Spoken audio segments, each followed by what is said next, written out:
What's up, y'all?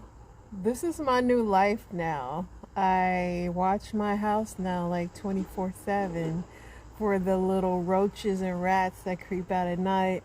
So I figured I'd take a little break away. For all those that can't see, that sound is the wind rustling at night, and you have to decipher between is it a criminal, or is it the wind, or is it the rats, or the roaches. But yeah, y'all, I'm on patrol right now. It appears all is well at the home front. So I guess I got time to talk to y'all about some hot topics. All right, but if something happened, this is all on y'all because I'm supposed to be watching the crib. Let's see what is going on. No, y'all, I'm not that stressed about it, but I do. That's why you have security systems. You got to check it out. But it is what it is. You can't prevent it all. But while I am doing nothing, I have to check out the house every now and then. Let's see. I don't know what the heck this is. I guess this is the migrants. We've had 988,000 migrants so far this year. Uh, this I'm telling the X app be out of control, y'all. So I'm not even about to go down this timeline right now because it's gonna be crazy. A drug trafficking network brought at least 2,000 pounds of meth and 700,000 pounds of fentanyl lace pills into Montana from Mexico over 3 years. Right now, it's as if fentanyl is raining on our reservation, a leader of the Blackfoot tribe said. The fentanyl is real. Why have hundreds of gray whales washed up dead in the last 4 years? The answer has to do with shifting sea ice and tiny crustaceans. If you're off your New Year's resolution, they have some tips for you. Ancient DNA helps why Northern Europeans have a higher risk of multiple sclerosis than other ancestries. Reusable water bottles offer a green alternative to far more wasteful single-use bottles. Nikki Haley says former President Trump is not qualified to lead the country again after his recent comments about her deployed husband. Nikki, I think Trump's made way worse comments than your husband. And, he was a president then when he was saying that. A Connecticut pastor has been arrested on allegations that he sold crystal meth out of his church. I don't have no comment on that. Years before a shooter opened fire at Joel Osteen's Lakewood Church in Houston's, excuse me, residents in the small neighborhood said they have run-ins with the suspect. So this suspect, first they said is a woman, then they're saying it's a transgender. I don't know what's going on with that. Mahomes is at Disneyland day after Super Bowl. People who lower their salt intake will decrease blood pressure. No stuff. With a few exceptions, economists agree that the higher prices are most likely here to stay. Now the question is how quickly price growth for consumer goods and services will continue to slow. When are we going to get some raises to combat these high prices is my question.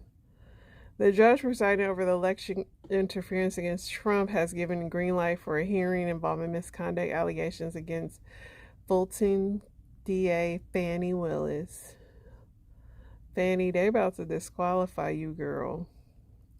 A Disney on Ice skater remains hospitalized after being severely injured during a performance in Minnesota. The Super Bowl drew in 123 million viewers. Was it because of Taylor Swift or the Super Bowl? A 15-year-old boy is being held and charged with capital murder after the bodies of 3 people were found shot dead at the home in a central Arkansas community. Wow.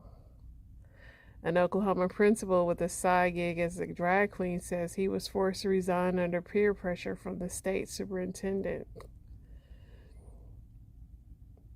The former president on Monday formally asked the justice to hit pause on recent appeals court that rejected his argument that he has presidential immunity for actions in the lead up of the January 6th riots.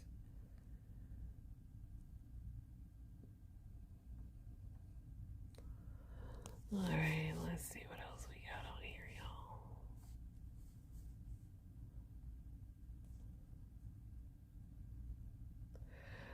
Brittany made Post Malone take off that trash Cowboys jacket and put on a Chiefs jacket. You know what? This is the one time I will agree with Brittany. Like, Post Malone, you better get right, buddy. You better get it right. So, yeah, here's the person. This is what they're saying here. I don't know if they have the picture when he or she was a male, but the alias is here, Jeffrey Escalante. So he's had lots of trouble with the law, and supposedly he was a Bernie Sanders supporter. It says a LGBTQ sexist sharpshooter was a migrant from El Salvador. She has a long criminal history dating back to 2005. She was also a Bernie supporter and had a Free Palestine sticker on her gun and identified as transgender. It said this story is going to disappear really fast. So Shannon Sharp and Mike Epps were like beefing with each other over the podcast.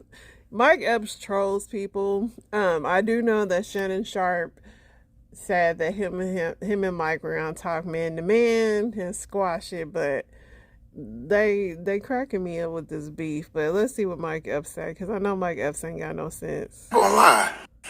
Now wait a minute. Now I know Shay.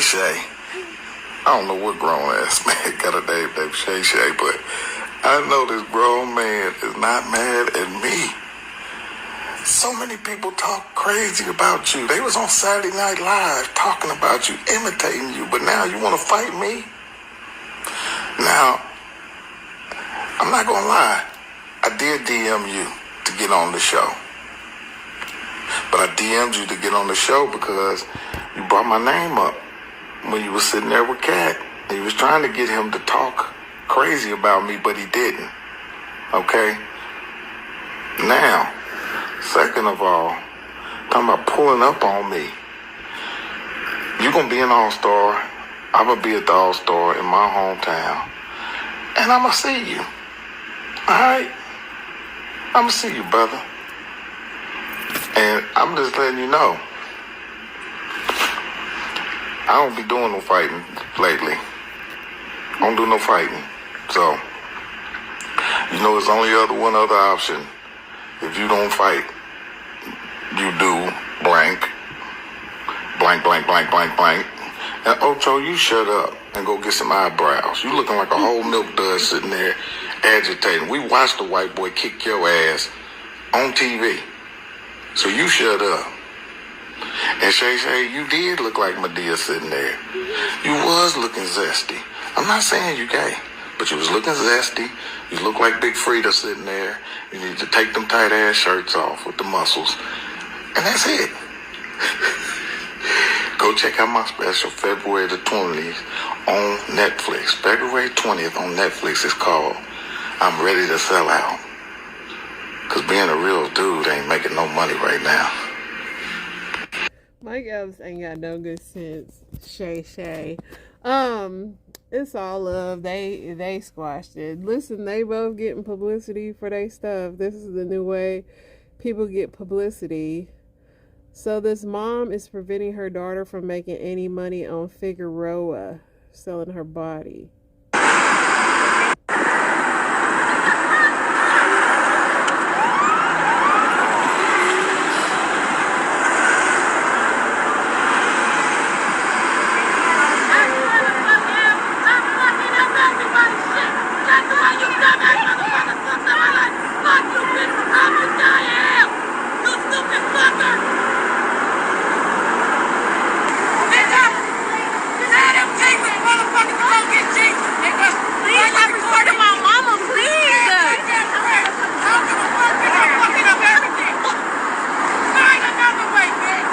So this her daughter And she.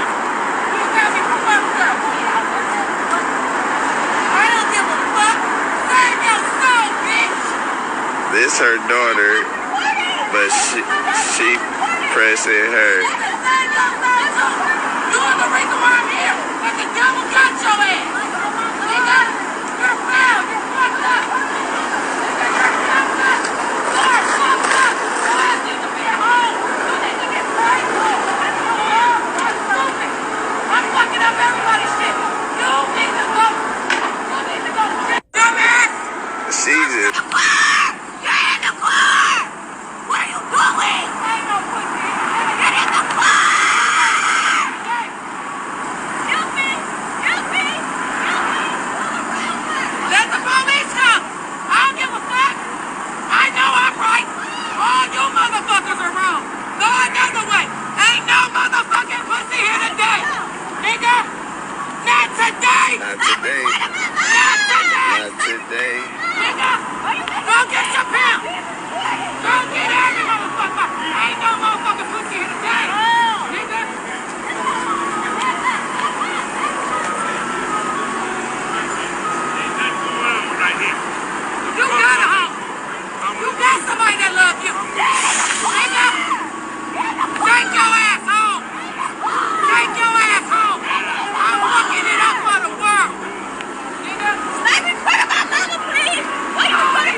On the wrong side of the street, she tripping.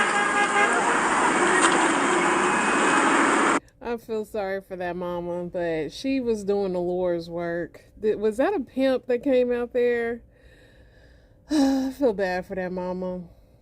Oh Lord, you lose these children and these kids. These police don't care either. I mean, they just selling it. I mean, everybody knows Figueroa is known for that. And mama said, ain't getting none today. Wow.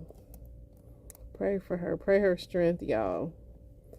We be thinking we be going through stuff, and then people be going through this. Let's check the house again right quick, y'all. We gotta check the house. See. Everything okay? Okay. Alright, let's keep going. This is what we gotta do now. This is our new life. Let's see here what happened. Yeah.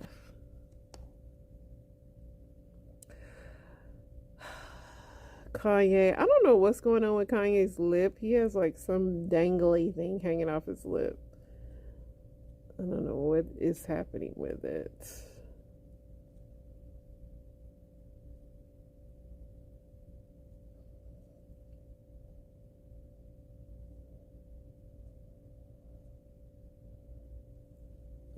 Yeah, I don't know what is going on with his lip. Is that on purpose? It looks very strange. But Super Bowl next year will be in New Orleans. Nolans. Larsa Pimpin breaks up with Michael Jordan's son Marcus. They were going strong and then it wasn't. Who will be her next victim is my question. I really don't care.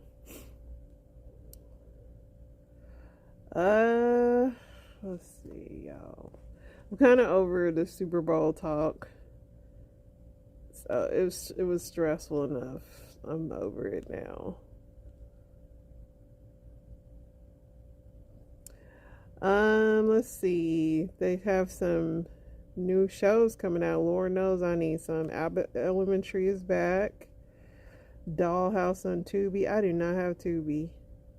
Griselda. Griselda, it was, I give Griselda a 6 out of 10. It was, I actually like the one with Catherine Zeta-Jones better. Another Tubi movie. Lots of Tubi movies. The Traitors. I watched The Traitors. Double Cross. Yeah, all Tubi. Either they got to deal with Tubi or I must be really missing out on Tubi. So, and I'm going to talk about this in a story time, but this baby dies after the mother accidentally places her in the oven for a nap. I don't understand this. They responded to a report of an infant not breathing. The 1-month-old was found with apparent burns on her body and was pronounced dead at the scene. I thought I put her in a crib and I accidentally put her in the oven. Was the oven on? The infant's grandfather told responders that his daughter put the child down for a nap and accidentally placed her in the oven instead of the crib. According to reports, the statement didn't explain how the mistake happened. I mean, was the oven on is my question.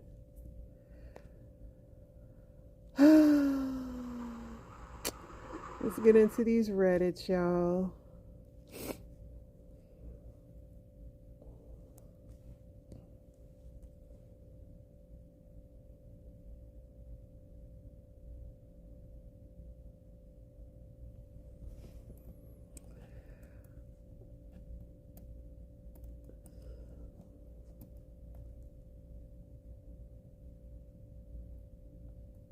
What's the most shocking thing you've ever experienced when first hooking up with a new partner? I don't know. Let's see what these perverts are saying. I hooked up with a guy who had Klinefelter syndrome. He told me this after we had hooked up by saying, "You probably noticed that I don't have any balls." What? That's what that is? Interesting. All right. I had a partner missing part of their hand and I didn't notice for 2 weeks. Somebody made a joke about that, and I guess it's true. Some of y'all don't be noticing that people be missing body parts. Insulin pump tethered to a butt cheek, not a problem, but certainly a surprise. Surprise, surprise.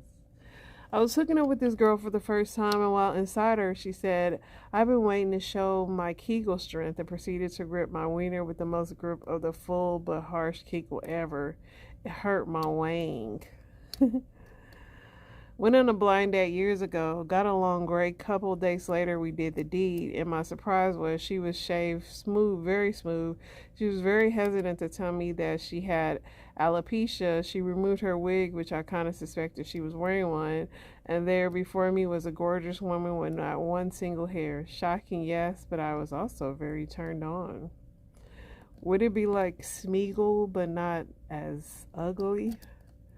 Was doing doggy style with a woman in my 20s, and her pug came up and sniffed my butt and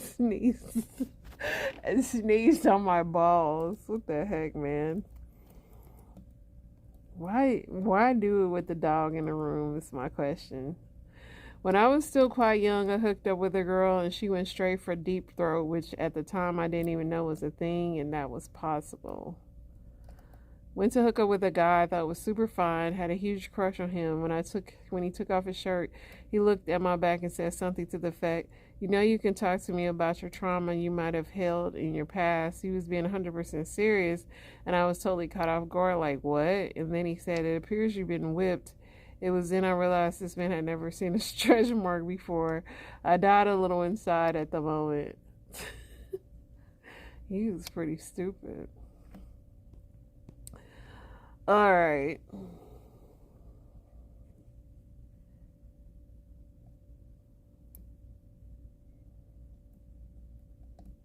This is just such a dumb question, but former fit people, how did you get fat? Kids, stress, what else? Ate a lot of food and stopped working out. Forgot to lower calorie intake after I stopped swimming. Terrible, awful, final destruction style car accident that I was lucky to survive. Abdominal muscles were shredded. To this day, I have a sheet of Kevlar in my guts and skin to stop my intestines from bulging out. Dang. Antidepressants and incurable love of potato chips. You know, those snacks be getting you. Speaking of snacks, Lent is coming up, so got a few things I'm going to be giving up. So y'all not going to be seeing no story times for a while because social media will be over. What often repeated cooking tip is actually terrible advice? I don't think it's terrible advice, but I'm not a preheat oven type of person. I mean, now if I'm making a cake, yes. But like for everything, no. My husband is a person that waits until the oven is the correct temperature to just cook like everything. And I just think that's crazy. Because we didn't have that when we had these stoves back in the day and these ovens back in the day. But now ovens are so smart, everybody has to do what it says. Every recipe takes longer than it says it will, especially the first time.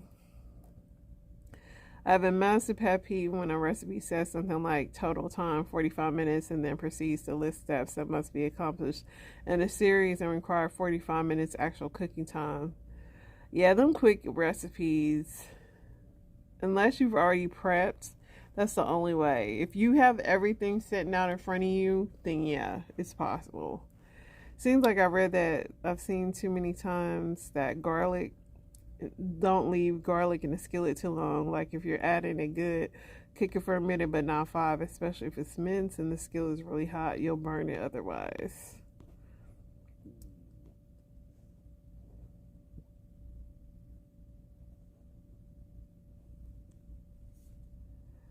Yep. Onions, a lot of people mess up sauteing onions.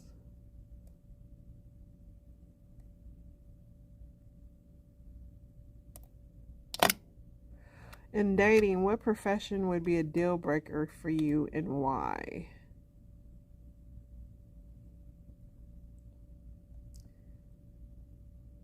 After reading all the comments, looks like engineers and accountants are desirable. I worked at AT&T with a debt collector. It wouldn't be a deal breaker itself. We got to do what we got to do, but they were so proud of how good they had been at squeezing money out of people. I would think they'd be wound up, but I guess if you like doing that. A lawyer. I am a lawyer. I know lots of lawyers who are married to other lawyers, and I don't get it. Been in a relationship with another type A person who also likes to hear themselves talk. Yeah, that would be crazy. My buddy married and divorced a lawyer. His reasoning for getting married was the connections. Mob boss. I mean, a mob boss has his perks because you'll live nice, but your husband will probably be like cheating and killing people. But I mean, you'll have a beautiful home and then you won't have to work, you'll be like a made woman. Nobody could touch you. You're going to always be taken care of because you're like, so I feel like it has its perks. A realtor. Yeah, they got to work a lot of hours. Social media influencer. A priest. A politician. I wouldn't want to be a politician. Wife.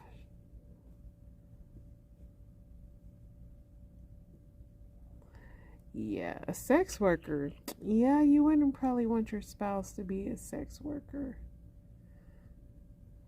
Alright, y'all. Let's get into these story times. Let's just check the house again. Okay. Everything okay? Yeah. Everything looks good. Alright. Let's see what we got here. Did y'all like Ben Affleck's Super Bowl commercial? And texted me this right here. And I'm covering her name for privacy purposes. And the part where she mentions my kid. She says, "Hi, this is so-and-so, and I just wanted to discuss a few things with you." And obviously you can read the message. In this this is not to be confused with Ashley, my other baby daddy's girlfriend. I have 3 baby daddies and they all have girlfriends. And as you can see, there's my response because I genuinely did not know what to say. I'm trying to be nice. I'm trying to be polite. I don't want to be labeled as the bitter baby mama. I'm trying to keep communication respectful. But I want to know from you mamas that kind of deal with this, how would you respond? Because personally, I don't agree with what she's requesting. This is the baby daddy that pays $500 in child support, and they're saying they're struggling to pay bills. And then they want the tax return to be split in half, when they're not even doing 50% of the parenting. All of the parenting falls on me. And then she's requesting receipts of what I spend the child support on. Do I have to give them receipts of what I'm spending? How do you guys go about that? Like, how do you actually get receipt for everything that you buy for your kid? Are the courts going to request that? Just let me know in the comments, because I'm literally so confused. Girl, if that's the court told you, they don't have a right to say that. Child support goes to the kids. You spend it how you see fit. Nobody has a right. So let me read this text message because it's tiny. It says, "Hi, this is blah blah. I just wanted to discuss a few things with you. It's not fair that you're getting a tax refund and you're not splitting it with us. Since you want to keep all the taxes, why don't you lower child support? He's paying you $500 every month and you want lower. We're struggling to pay bills because he pays you all this money and we never got to see actual receipts of what you spend it on. How's that?" First of all, that ain't even his wife. And she texting you that? Girl, you better than me. Puerto Rico is the worst island to visit in 2024, and let me tell you why. I definitely just got back just a couple weeks ago, and I will not be returning or recommending it to my clients, and here's why. The hotels are too freaking gorgeous, okay? No matter what area you stay in, you are bound to stay in a gorgeous hotel. Secondly, the weather is absolutely perfect. I escaped the weather in DC early January, and I was in summertime.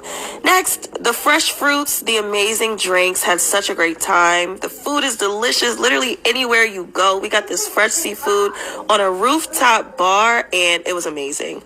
There's islands also, amazing islands for you to day trip to. Why would you want to go to Puerto Rico? It's going to make you mad to go back home. There's also the world's largest rum distillery, so check that out. Amazing history and culture, such amazing, friendly people. I will not be going back. By the way, my name is Akia, and I'm the owner of Passport Poppin', your favorite Black-owned travel agency, and over here, we plan trips. So if you need... She still didn't even convince me to go to Puerto Rico. The water ain't blue enough for me. Hey vlog. Welcome to my life. I was planning on going to Bad East, but fate had other... God bless TikTok for making sure that I never run out of content to talk about. I'm Dr. Sayab. I'm a board-certified cardiologist. I make heart health-related content on social media. Actually made a video a few months ago about energy drinks and caffeine and their effects on the cardiovascular system, so make sure you go give that a watch. I'm like 1.4 million views at this point, and I'll link it here, and it has a lot of good information, so you should watch that as well. It's a handy chart of the different amounts of caffeine that are contained in different energy drinks, and Red Bull right here, it's about 80 milligrams of caffeine per can. If you're drinking 10 cans of Red Bull a day, you are consuming 800 milligrams of caffeine every day. Excessive amount of caffeine usage is known, okay? We know this, that it can cause all sorts of heart problems. Along with the other effects of caffeine, you can have what we call a catecholamine surge, which is basically a shit ton of norepinephrine and epinephrine in your system. And that surge happening suddenly can give you a heart attack. High heart rate, which can make you anxious. High blood pressure. Abnormal heart rhythms like SVT, AFib, and cardiac arrest. Your heart stops. Especially if you were drinking 10 Red Bulls a day and adding alcohol on top of that, which alone we know is essentially poison for your heart. It's like doing a shit ton of cocaine every day. You guys remember those Panera charged lemonade lawsuits where people died? This is like that. Actually, people that already have underlying heart issues like heart disease, abnormal heart rhythms, heart failure, etc. This is a terrible idea. You don't have to be, somebody who's older or already has a lot of heart issues.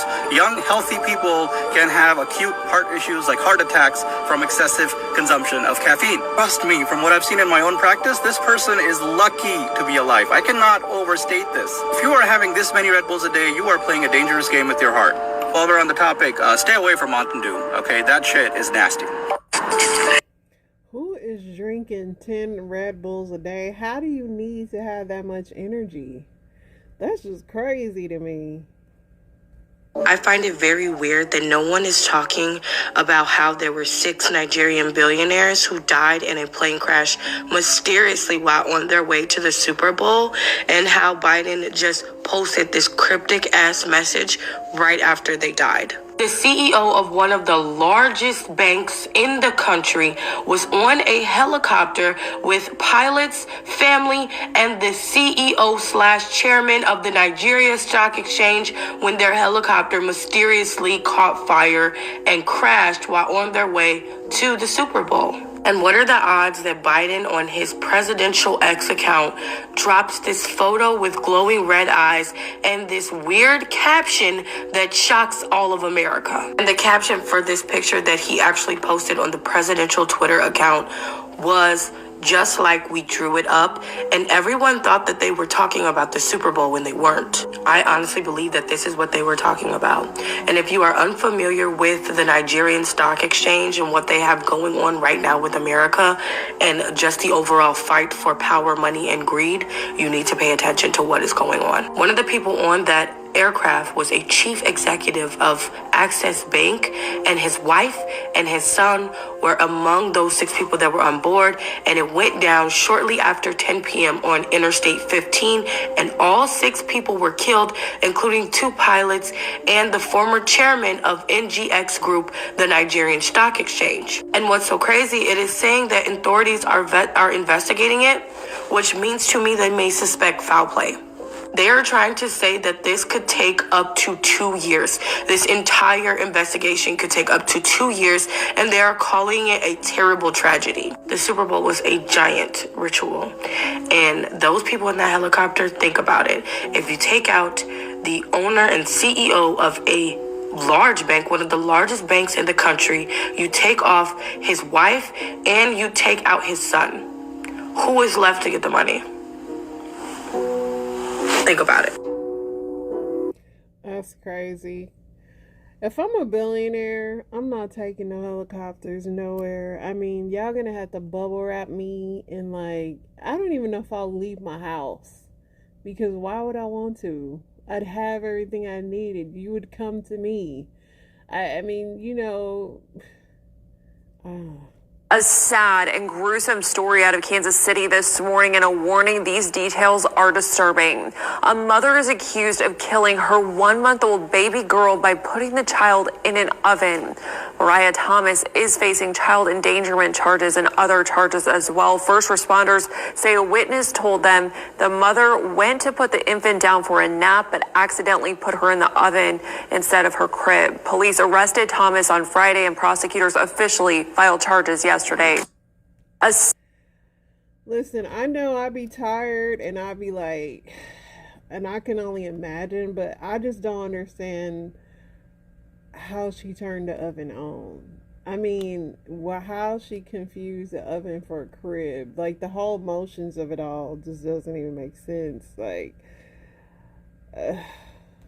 This will be known as the defining moment where she looked down on her phone. It was like post, and the timeline ripped instantly by her just dropping the news of an act 2.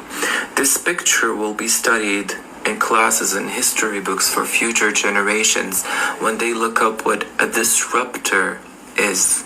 It's this woman. The hair never haired this hard.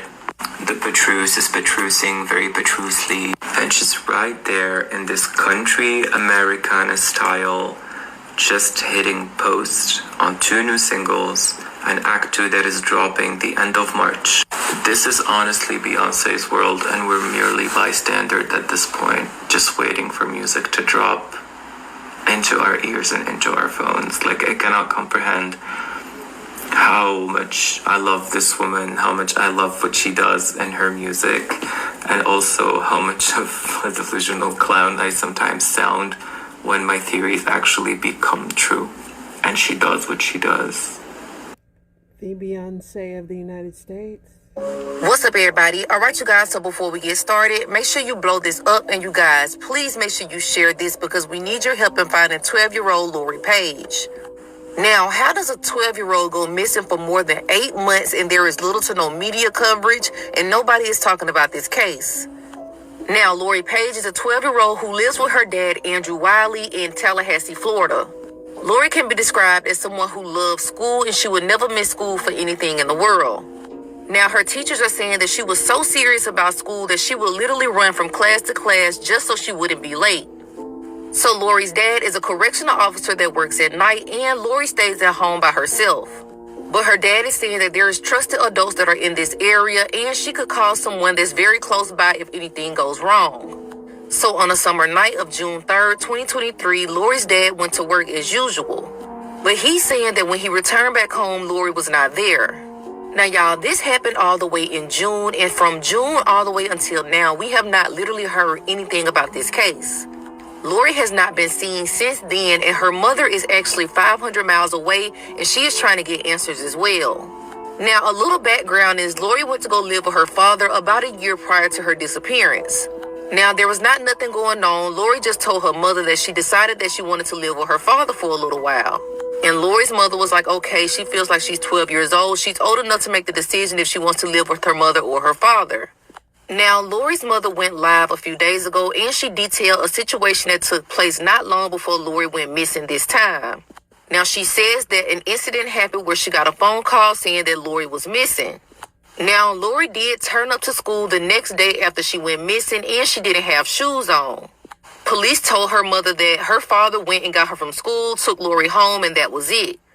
But Lori's mother was not okay with this whole explanation. She wanted to know where her daughter was, what happened, and what is going on. So Lori's mother took a 500-mile drive all the way to where Lori was in Tallahassee in order to talk to Lori. Now, when she went to the home where Lori shared with her father, she's saying that the father met her with an argument. And this is the details of that night of what actually happened. And then the story that they told me, I said, well, where was she? The story that I was told by her father and by TPD was that she went to school the next day, which sounds like Lori. Lori loves school. Lori's always loved school. Lori has had perfect attendance forever. And on the very few occasions where she does not feel well and she says she don't want to go to school, I don't make her go because that's not like her, right? She really must be feeling well. We're going to the doctor. At that point, if Lori doesn't want to go to school, we're going to the doctor. So she went to school, and the story that I'm told is that she didn't have on any shoes. Now, as a teacher, as someone who has taught, I have taught in public school, if a child comes in and doesn't have on any shoes, and I know was missing, I have questions. And so what they told me was that the dad picked her up from school and they went home. Be like that. I just would like to speak to Lori. I just want to speak to Lori. And Lori comes, me and Lori have the conversation. Her dad is present. We had the conversation. She expressed that she had some very big feelings. She expressed her frustrations with me. She aired out her grievances. Yes, I did peacefully go and check on my child. I looked for TPD to help with that, and they didn't. They left. And so because he was upset with me, he called the cops on me for showing up at his house. I knocked on the door. I did not kick his door in. I was not confrontational with him. We don't have to talk. Like I said, I was assaulted. I don't have a lot to say to you. So, but now she feels like I don't care about her and that I abandoned her because you won't answer the phone? Bit of experience was the last time that I saw my child. She didn't run away that night. It was like a week or two later. But after Lori had went back inside, her daddy closed the door. And now that my child's not present, now you want to argue. Now, like I said before, that was a previous incident that took place, but we now know that Lori is missing again. Now, I have to go ahead and point out that for 8 months, Tallahassee police have dropped the ball. For some reason, they thought that Lori's mother maybe had her or knew where she was, but just like Lori's mother said, I have no idea where my child is. I even went to her dad's house when that incident took place the first time looking for her. Why would I be hiding my child out when I literally give my child the opportunity to say where she wants to live? This was not like Lori was taken away from her mother. It wasn't that type of situation. Her mother gave her the opportunity to live with her father. So we learned that an incident that happened when Lori was about 9, and she asked her mother for a zip code because she wanted to do something on Roblox. Now, since that incident took place, her mother really didn't trust her being online, so she would monitor everything that Lori did. Now, remember, that was when Lori was at her mother's house. Lori is now in Tallahassee at her father's house. So we learned that Lori did not have a cell phone, but there was a computer in the home, but we don't know if police have actually went through that computer. Lori did not own a cell phone. And teachers are saying that around the time that she went missing, Lori had actually gotten a bad grade on a test. The reason why this is so important is because her teachers are saying that they were very concerned with how upset Lori was about this one bad grade. Now, Lori was an A student. She was a perfectionist, and her teachers are saying that this bad grade was not going to affect her either way or another. But for Lori, this bad grade really, really did something to her. And her mother also says that she has this like flight response to things. So if she thinks she's going to get in trouble, if she thinks something's going to go bad, she will leave. Now, that's not to say that she left because she got that bad grade. Remember, she's a really good student, so that bad grade was not going to make her flunk her class. But did that bad grade have something to do with Lori leaving? Now, her mother does not believe that she ran away. Even though they're classifying her as a runaway on the missing person flyers, this is a 12-year-old. She's afraid of the dark. She doesn't even like to go outside when it's nighttime, so her mother really thinks that something is wrong. Not to mention that who's feeding her? How is she making it by? She's only 12 years old. She doesn't have a phone. Where is Lori?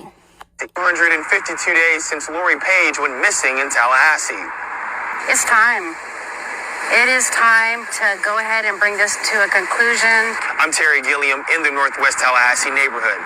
Now search efforts continue, and neighbors in this community are trying to find answers they've been looking for. 8 months after 12-year-old Lori Page's disappearance, members in the community are still looking for any clues to find her. Pastor Rudy Ferguson, teachers, and law enforcement came together Saturday morning to go door to door to see if anybody in the community has seen or heard anything new. So we know that Lori is 12 years old. She's about 5 feet tall, 120 pounds with black locks. Now, they don't know what she was last seen wearing, but we know that she has a multicolored book bag that she might be carrying. Now, y'all remember, she has been missing for about 8 months. So please, if you have seen anything within the past 8 months, contact Tallahassee police. Even if you think the tip is not significant, it could be a key to bringing home this 12-year-old to her family. Now, you guys, please make sure you blow this up. Share this. Let's get Lori's face everywhere because I haven't seen really anything. I saw Nancy Grace talk about it. But other than that, I haven't seen anything on this missing 12-year-old. Let's bring Lori home to her family. That's sad. Yo, have you seen this? A one-time payment and the house is yours. No rent, no mortgage. That's the deal being promoted on Instagram. Channel 2 consumer investigator Justin Gray is here. So, Justin, the Instagram account clearly says at this point that they have no legal rights to these homes. Yeah, and George, there is no coded language or effort to conceal what's going on here. So we sent our hidden cameras and a WSB producer in to see what really happens when you show interest in a squatter home. No. Hey, sir, it's Justin Gray with Channel 2. Are you selling a squatter home right here? You got the keys? What is a squatter home? Did you talk to JP about the keys? And that's how our undercover investigation came to an abrupt end. But let's rewind and go back to how it began, with a scroll through Instagram. At first glance, it's just another real estate pro hustling to rent homes on social media. You will get a guaranteed 6 months rent-free. But at one-time payment homes, the site makes it clear. These are squatter homes and spells out just what that means in a pinned Insta story. The company owners will come out, so will the police. The police will tell you it's a civil matter. It's nothing they can do about it. Squatters' rights. This is a criminal act. This is stealing.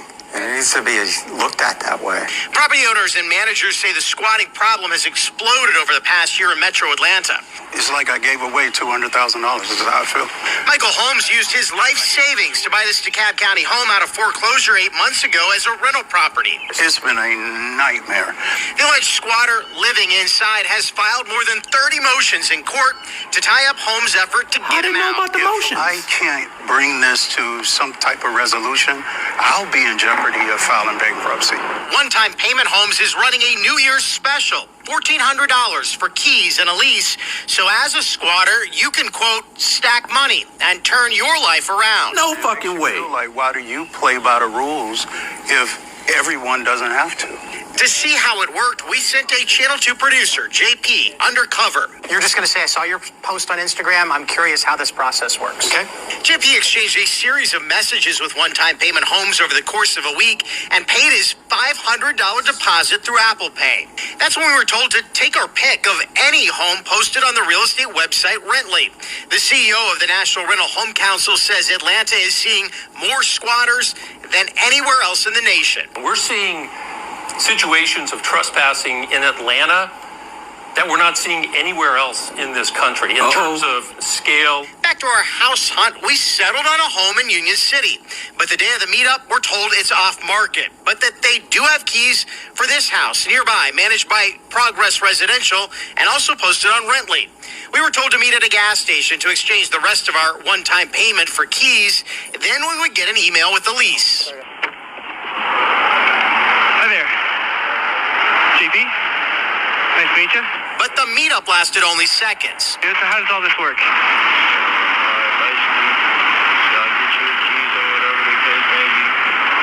Okay. I'm gonna do that.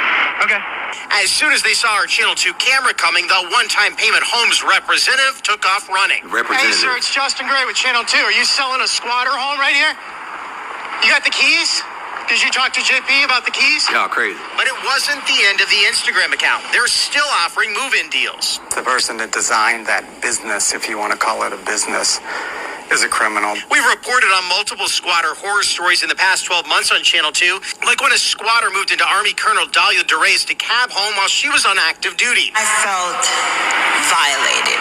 Police eventually pulled guns and drugs out of her house when they arrested the squatter and served an intruder affidavit, bypassing the regular court eviction process.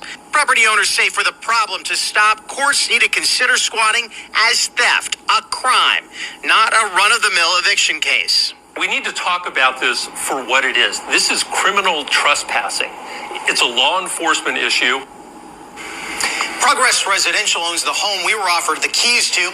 A spokesperson tells us they have been monitoring the site and have repeatedly appealed to Instagram for its removal. Main Street Renewal owns the first house we were promised and tells us they sent the account a cease and desist letter, also flagged this to Instagram. But as of now, the site remains active and no one with that site responded to my DMs asking for comment.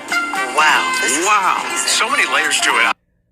I remember when I moved to Atlanta and this lady, like my furniture and stuff hadn't came yet, but she came. It was a Karen, of course. She's like, you live here? Like, she was making sure I wasn't no squatter, but now I can kind of see why she was like that, because it's bad out there.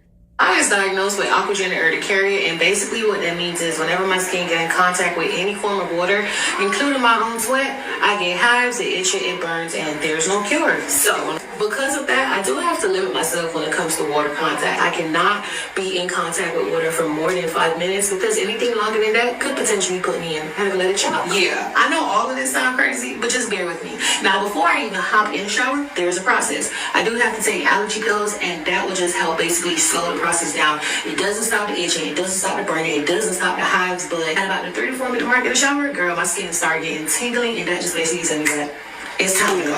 Now that I'm out the shower, girl, this is where the real fun begins, because at this point, my body is itching, it's burning, it's covered in hives. During this process, I'm applying itching lotions, itching sprays, just to kind of help cool my body down. This whole process can last anywhere from an hour to 2. It gives me migraines, sometimes I get fevers, and it's just one of the most uncomfortable experiences. But if you have any questions or you want a part 2, just go ahead and drop that in the comment section below, because ain't no tea, ain't no shade. Friend, I'm gonna tell you anyways, but yeah, that's it. Bye! Listen, after watching this, I feel so much better about my life. I mean, yes, I gotta watch for common criminals, but at least I'm not allergic to water. Like, she can't even really take a whole bath for real like that. Oh my gosh, not being able to take a shower and you itching and you gotta put all these, oh Lord, fix it, Jesus. Fix it for these people. Listen, y'all, I'm still in good spirits. Keep praying for me. I'm gonna be praying for y'all. Stay safe out there. And don't let nobody squat in your home. Don't let nobody come up in your home. Don't let nobody be around your home. Thanks for the be there. I plead the blood of Jesus over your homes, and I pray that y'all are covered and God keeps his hedge of protection around you and yours. I'll see y'all later.